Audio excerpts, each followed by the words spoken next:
Alright guys, so we're going to make a really quick video on how to make a much nicer looking,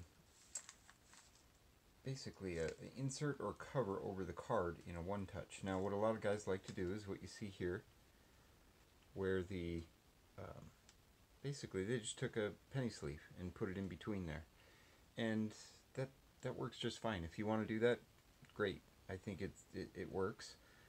I don't like it for a few reasons, because it's quite a bit thicker. I don't really like how much thickness it adds in in between the two pieces of the case. I think it's too thick for that. The other thing I don't like is that these can shift pretty easy, where the sleeve will kind of fall into the groove of the one touch. I don't like that. And then the other thing is you have two layers of a kind of a frosted type plastic, so it doesn't really look that good either.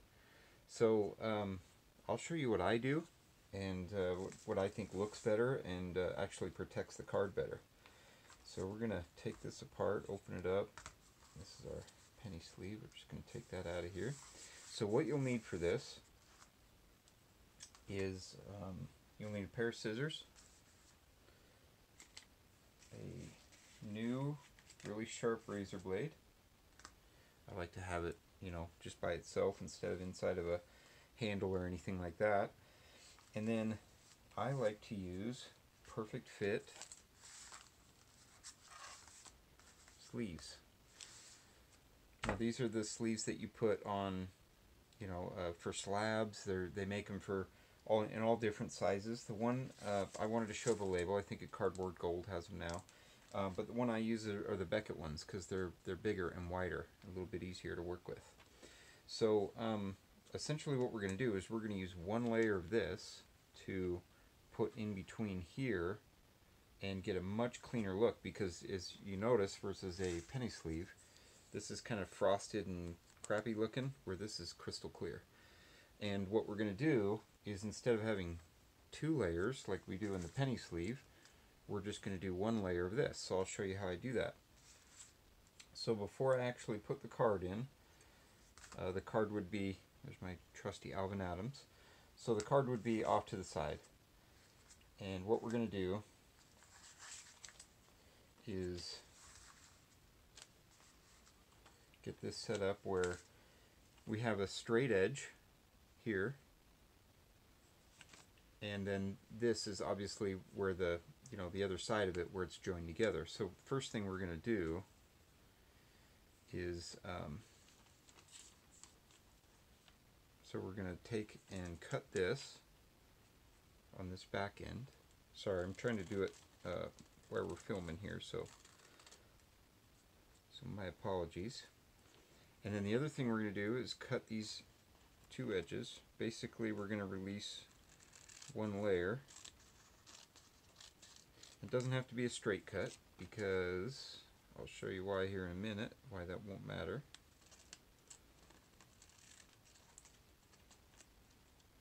Again, sorry, I'm doing this on camera, so it's kind of hard to see here. Okay, so we're going to cut off those edges, and because we cut the bottom, we're going to get a nice separation here. Now this edge was the straight edge that we had before, so that straight edge is going to sit, let me move this out of the way, so that straight edge,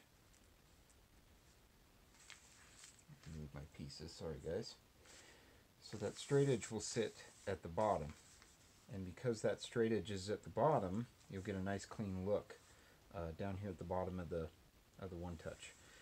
The next thing that we need to do is we have to line up where the magnets are going to join, and I'll show you the next step. So we're just going to put the top on here, and we're going to press this in place so that we know where the magnets join. What you'll notice is that you get a bunching of the sleeve, and we're going to fix that, and then we're also going to make sure we get a good solid contact with the magnet. So we're going to take this back apart, open this back up.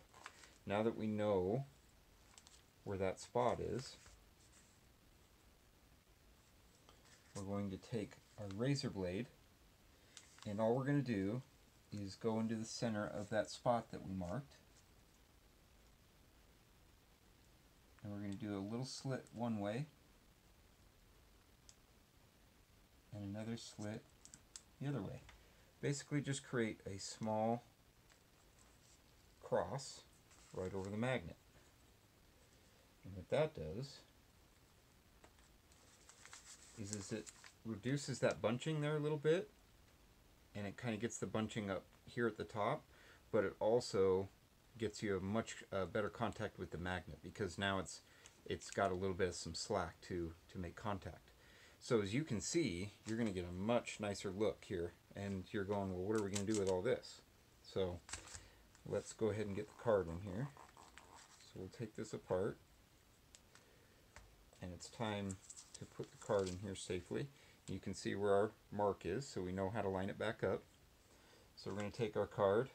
I'm not going to handle it right, of course, because this is just for demonstration. But we would carefully put the card in, and then we'll put this back, and we're going to make sure that we line up our spot that we had there. And it's very easy to tell where that spot is. Okay, and then we're going to take this and we're going to put this back together.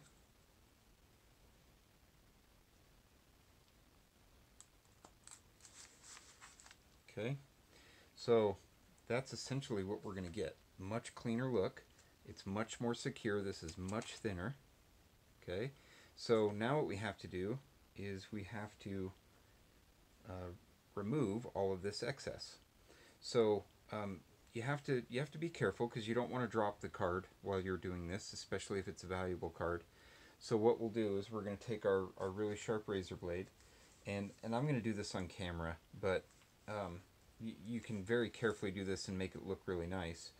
But we're going to go around, and we're just basically going to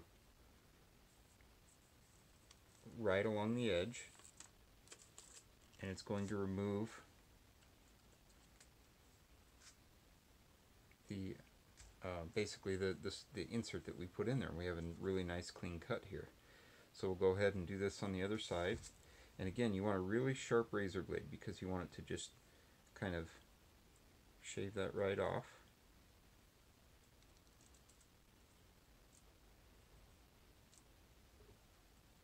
And it doesn't take much force. It's basically just getting it so it's nice and straight, and it'll cut that. Okay, so the next part is we got to do the top. So we're gonna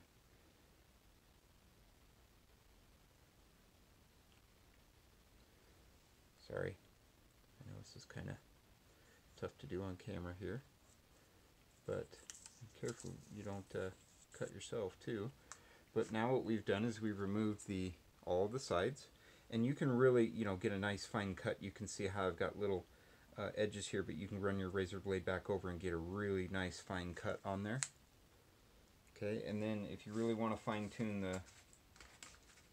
I'll bring this back and show you. If you want to fine tune and really get a nice cut on the rounded portion here, you can just take nail clippers and clip that,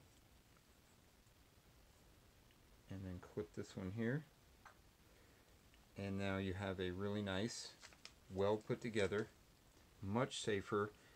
It's a lot thinner through here. It looks nicer. Overall, just a better way to store your cards. The other thing is these are Mylar. It's very, very different. These, over time, your penny sleeves will stick to like chrome cards and things like that, and it will kind of leave a film. Where this is kind of the same material that you would actually see PSA use in their slabs. It's basically the same type of Mylar that they put in there. You'll notice that on the beat or the PSA slabs that it's very clear, it's crystal clear, and it's got a really nice look to it, and it always stays that way even after many years. So that's it. Hopefully that's helpful. You guys might be able to do it even better than I did. I did it very quickly. I'm trying to film, so it wasn't perfect. Some of it might not have been all the way on camera, and I apologize for that. But that's how you're going to get a much nicer look and a much better protected card. So there you go, fellas.